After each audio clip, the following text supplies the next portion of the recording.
ले ये जरा सी रोटी खा ले। नहीं माँ, मैं नहीं खा सकती, लेट हो रहा है। अरे बस एक रोटी खा लेना। रहने दो ना माँ, आपकी रोटी के चक्कर में अगर मेरी बस छूट गई ना तो बॉस मुझे कच्चा चबा जाएंगे। अच्छा बाबा ठीक है, ये ले, ये रोल बना दिया है मैंने, इसे तो हाथ में पकड़ सकती है ना। हाँ जल्दी लाओ, मैं जा रही हूँ, बाय माँ। ये कहानी है रोमिता की, जो अपने माँ बाप की इकलौती संतान थी। उसकी माँ नम्रता और पिता नरेश ने उसकी पढ़ाई लिखाई में कोई कसर नहीं छोड़ी थी और रोमिता कॉलेज टॉप करने के बाद अब एक आईटी कंपनी में जॉब कर रही थी। फिर उसी शाम, माँ आप पापा की बीवी हो, मेरी नहीं। रोज ऐसे बैठकर मेरा इंतजार क्यों करती हो आप? सो जाया करो ना टाइम से। जब तू माँ बनेगी ना तब तुझे मालूम चलेगा कि अपने बच्चे को देखे बिना माँ की आंखें नहीं लगती। अच्छा पर पहले मेरी शादी तो करवाओ या ऐसे ही माँ बन जाओ, बताओ। रुक बदमाश कहीं की, अभी बताती हूँ तुझे। रोमिता हंसते हुए अपने कमरे की तरफ जाने लगी। तभी उसके पापा सामने पड़ गए और फिर, अरे अरे क्या हो रहा है भाई? कुछ नहीं पापा, मैंने माँ से कहा कि मेरा हलवा खाने का मन है, तो देखो ना माँ मुझे मारने आ रही है। क्या नम्रता, हलवाई तो मांग रही है, बना दो ना उसके लिए, इसमें इतना गुस्सा करने की क्या बात है? रोमिता अपने परिवार की जान थी। वक्त ऐसे ही हंसते खेलते गुजर रहा था और फिर एक दिन, नम्रता जरा इधर आओ। क्या हुआ जी? अरे वो लखनऊ वाले मौसा जी है ना? हाँ हाँ, क्या हुआ उन्हें? उन्हें कुछ नहीं हुआ, उनका फोन आया था, रोमिता के लिए एक रिश्ता बताया। कह रहे थे कि खुले विचारों वाला परिवार है, उन्हें लड़की के जॉब करने पर भी कोई आपत्ति नहीं है और सबसे बड़ी बात, वो लोग इसी शहर में रहते हैं। अरे वाह, ये तो बहुत अच्छा रहेगा। क्या अच्छा रहेगा माँ? मुझे नहीं करनी शादी वादी। क्यों भाई, क्यों नहीं करनी शादी तुम्हें? मैं चली जाऊंगी तो आप दोनों का ख्याल कौन रखेगा? तुम रखोगी और कौन रखेगा? अभी तो हमारे हाथ पैर चल रहे हैं, जब हम बूढ़े हो जाएं तो हमसे मिलने आती रहना, और क्या। नहीं पापा, पता नहीं कैसे होंगे वो ससुराल वाले, मुझे कहीं नहीं जाना। ऐसा नहीं कहते पगली, बिटिया तो पराया धन होती है, एक न एक दिन तो उसे ससुराल जाना ही पड़ता है। और पता है जिस जगह से रिश्ता आया है ना, उन्हें तेरे जॉब करने से कोई दिक्कत नहीं है, और तो और वो भी इसी शहर में रहते हैं, तो तुझे जॉब बदलनी भी नहीं पड़ेगी। अब बताओ, अब इससे बढ़कर और क्या चाहिए?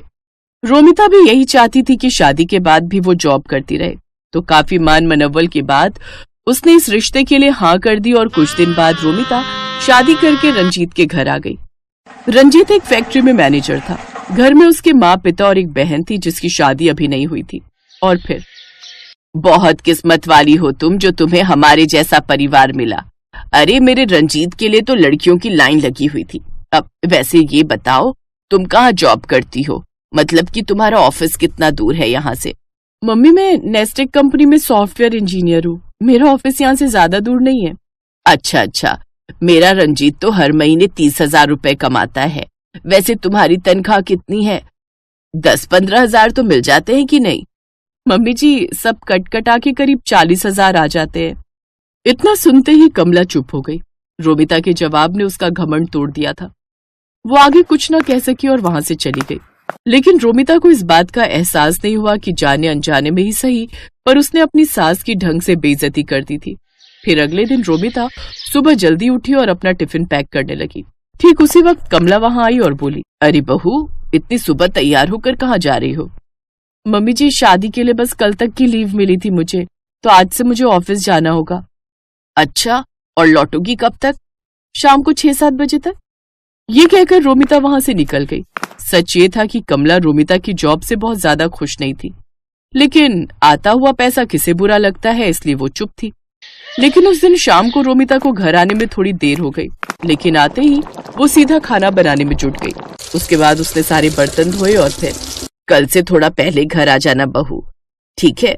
अब तुम्हारी शादी हो गई है तो घर की जिम्मेदारियां भी तो हैं।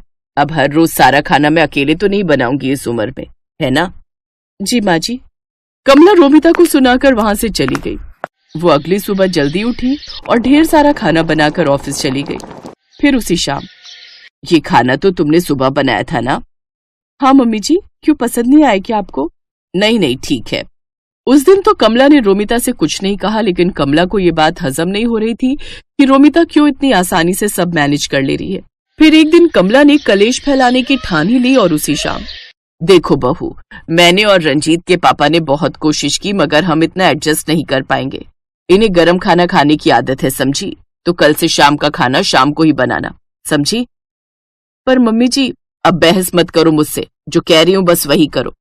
अपनी सास से डांट खाकर रोमिता बहुत परेशान हो गई।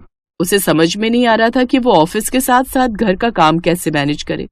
इस चक्कर में वो ऑफिस में भी परेशान रहने लगी। फिर अगले दिन, मम्मी जी, मुझे आपसे कुछ बात करनी थी। हाँ बोलो, क्या बात है? वो मैंने रिजाइन कर दिया है, अब कल से मैं ऑफिस नहीं जाऊंगी। अरे पर ऐसा क्यों किया तुमने? क्योंकि ये सब एक साथ मुझसे हो नहीं पा रहा था मम्मी जी। ऑफिस के चक्कर में मैं आप लोगों का ख्याल नहीं रख पा रही थी। अब अच्छा ठीक है, फिर अब जाओ, जाकर मेरे लिए चाय बना दो। अजीब बात यह थी कि जो कमला हमेशा यही चाहती थी कि रोमिता जॉब छोड़ दे, अब वो उसके जॉब छोड़ने पर भी परेशान थी, लेकिन उसने अपनी परेशानी रोमिता के सामने जाहिर नहीं की। उधर अब रोमिता जल्दी जल्दी काम निपटाकर अच्छे से आराम करती। उसे एक ब्रेक चाहिए था जो अब उसे मिल गया था। पर दूसरी तरफ रोमिता के जॉब छोड़ देने से घर का बजट हिल गया था। रंजीत ने रोमिता की सैलरी के दम पर 2-3 लोन भी ले रखे थे, जिनकी सारी किश्तें अब उसे ही चुकानी पड़ रही थी। सिर्फ एक ही महीने में हालत इतनी खराब हो गई कि लोन चुकाने के लिए रिश्तेदारों से कर्ज लेना पड़ गया। और फिर एक शाम पूरे परिवार के सामने कमला ने अपने दिल पर पत्थर रखकर कहा, वो रोमिता, मुझे बुरा लग रहा है कि तुमने नौकरी छोड़ दी। कोई बात नहीं मम्मी जी। नहीं, अब देखो ना, तुमने इतनी पढ़ाई की, इतने साल काम करके तजुर्बा कमाया, और अब तुम घर बैठी हो, और तुम्हें भी तो अपने ऑफिस की याद आती होगी ना। अब तुम एक काम करो, तुम फिर से नई नौकरी ढूंढो अपने लिए, या फिर अगर पुराने ऑफिस में ही बात बन जाए तो देख लो। ठीक है माँ जी, पर वो खाने का थोड़ा देखना पड़ेगा, मुझसे सारा काम तो नहीं हो पाएगा। अरे नहीं, मैंने सब सोच लिया है। तुम सुबह सब्जी बना जाना, बाकी मैं दोपहर और शाम को रोटियां बना दिया करूंगी, और जब तुम ऑफिस से लौटोगी तो चाय भी बना दूंगी। ठीक है? ठीक है माँ जी, जैसा आप कहें। अगले दिन सुबह सुबह रोमिता अपने मायके पहुंच गई और सीधा जाकर अपनी माँ के गले लग गई। और फिर, क्यों? कहा था ना, तेरी सास का घमंड एक दिन जरूर टूटेगा। अच्छा ये बता, तेरी छुट्टियां कब खत्म हो रही हैं? आज ही तक थी माँ, कल से वापस ज्वाइन करना है। सही है, चाय पिएगी? नहीं, आज तो मेरी सास के हाथ की चाय पहले से फिक्स है। आप चलो मेरे साथ, आज हम पूरा दिन शॉपिंग करेंगे। रोमिता की बात सुनकर नम्रता मुस्कुरा दी, और इस तरह रोमिता ने अपनी समझदारी से सब ठीक कर दिया। सुबह सुबह खाना बनाकर वो घर के प्रति अपनी जिम्मेदारी भी पूरी कर रही थी, और पैसे कमाकर घर के बजट को भी